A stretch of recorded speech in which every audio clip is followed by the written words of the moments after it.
Okay, so you see my buddies behind me, so I am a third wheel here, and it looks like I am doing a review of Brahms' The Boy 2.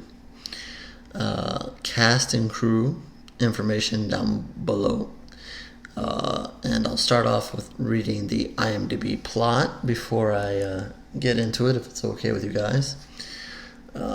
After a family moves into the Heelshire Mansion, their young son soon makes friends with a lifelike doll called Brahms. Which one of you is the doll? Not moving much back there, but okay. I'm not the doll, so obviously. So let's start off real quickly. I never did a review, and I should have. It was probably worthy of a review of The Boy Part 1. And this one starred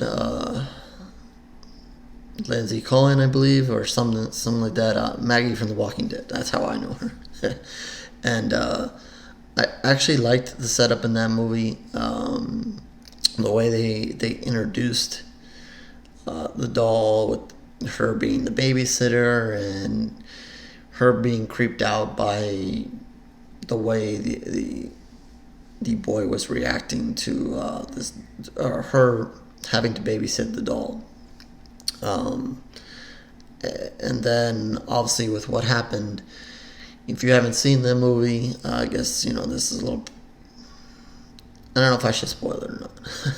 Let me not spoil part 1 for you in case you haven't seen it. I would definitely recommend catching part 1 before you watch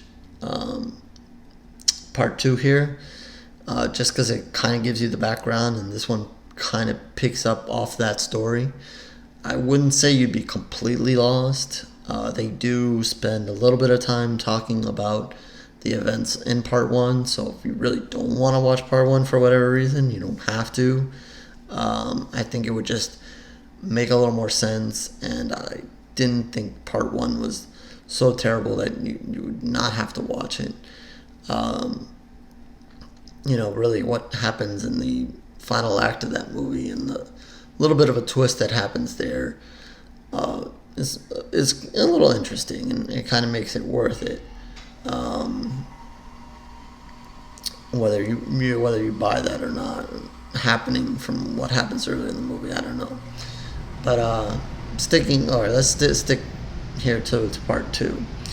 And what happens here basically is you follow a family who early in the movie,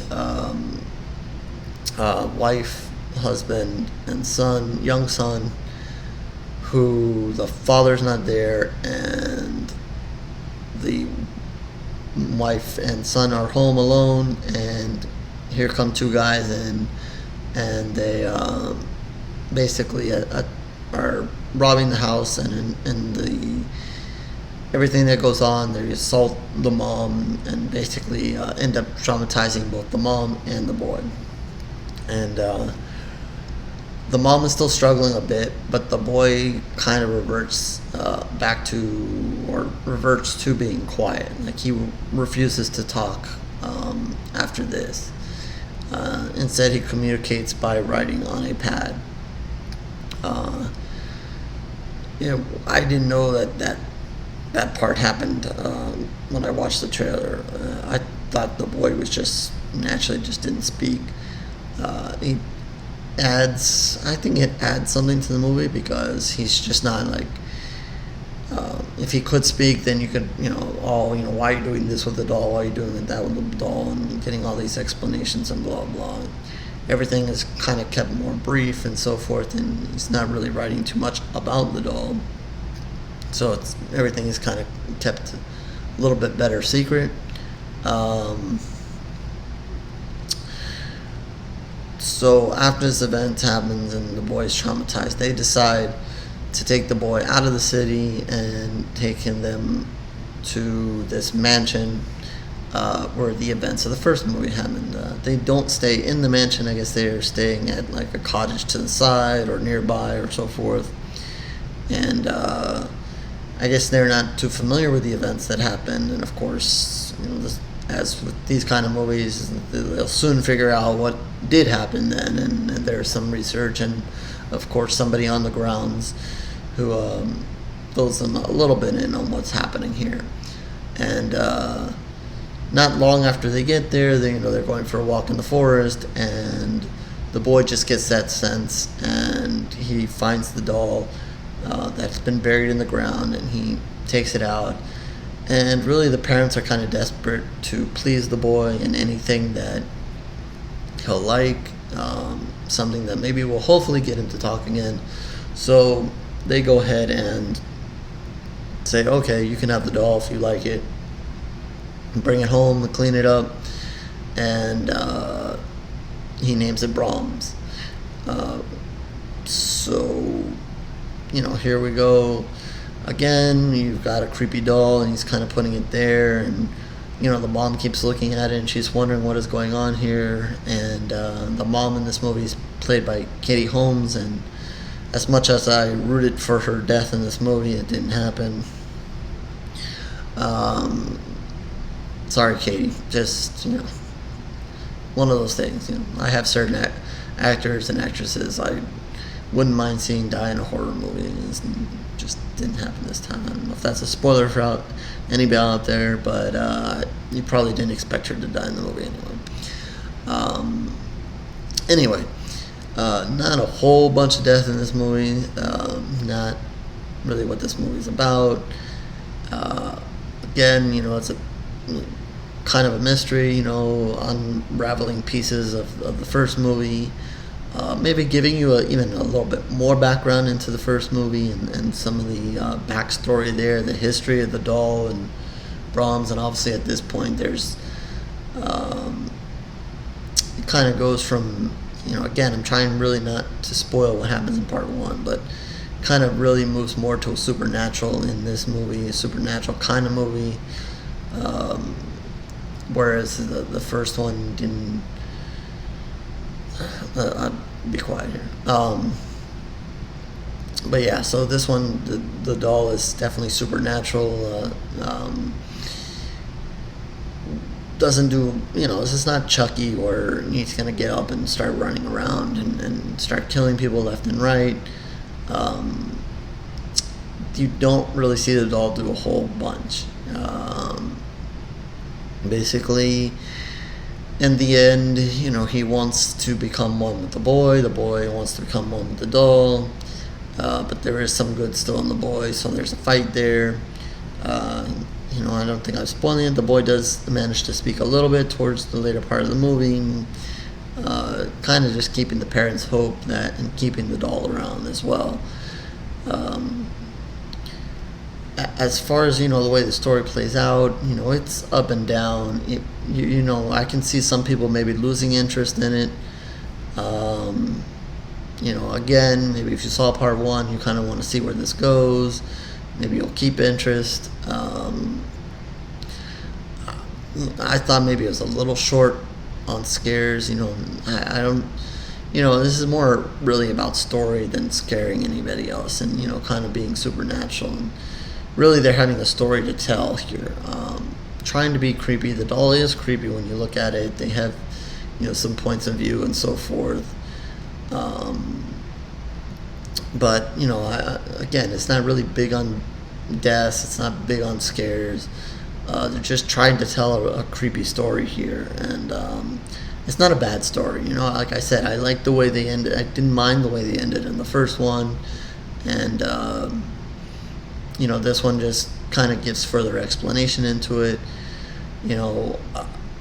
If they're, I don't know if they're spoiling anything or not, but if you saw part 3, it wouldn't be a total shocker. If you never saw another movie, one of these movies, not another shocker there. They kind of leave it in the way where if it ended, okay. If they do another part, they do another part. Maybe they have some more story to tell or a better conclusion to this thing, and maybe they have a trilogy in mind, because I was kind of shocked again that they did a part 2. And not, again, I don't say that taking away anything from the first one. But again, this is just a lot about the story. Let's see, what else can I say about this? There's a decent scene where another person gets hurt. I don't want to give that away. You kind of see it coming and so forth. It's kind of typical kind of scene there is there, but I was surprised they showed what they showed, but not a lot of blood and guts in this movie. Not. I would say, the final scene is not bad. Don't want to give away, again, too much, and trying really not to give away too much going on in this movie. But there is something that happens with the doll that gives it a pretty good look. Maybe if that look was on it longer, I would have been, that might have pleased more horror fans or whatever. Maybe they would have done something more there. But again, it really isn't a movie about the doll getting up and doing things. It's more about it trying to grab hold of the boy and getting the boy to do the things. And then as you see that, you can kind of, if you did see the first one, you can kind of throw it back to that and why the events in part one happened there. So again, it's very, in a way, it's good that they stuck to kind of a continuous theme here and not just tried to throw, some sequels, have really nothing to do with the original and go in a completely different direction. But this one kind of sticks to the story here and builds on it. So that was nice to see. So with that, I'm not here to bash on it. I think it's worth watching. If you follow into this story that's going on here. Again, not big and great spectacular things are happening here, but I thought the story was at least of interest here. So with that, I'm gonna give this maybe a 2.5 pools of blood, and kind of throw that in with the first one here, and just say overall between the two, I maybe the first one, and maybe I would have given 3 pools of blood just because I kind of liked what they did at the end. And this one 2.5, not hating on the movie, just because it's just a story builder, and there's nothing wrong with that. So we'll see. Maybe they'll do a part 3 and finish this off, or maybe that was the end of it. And again, the way they ended it, that wouldn't have been bad either way.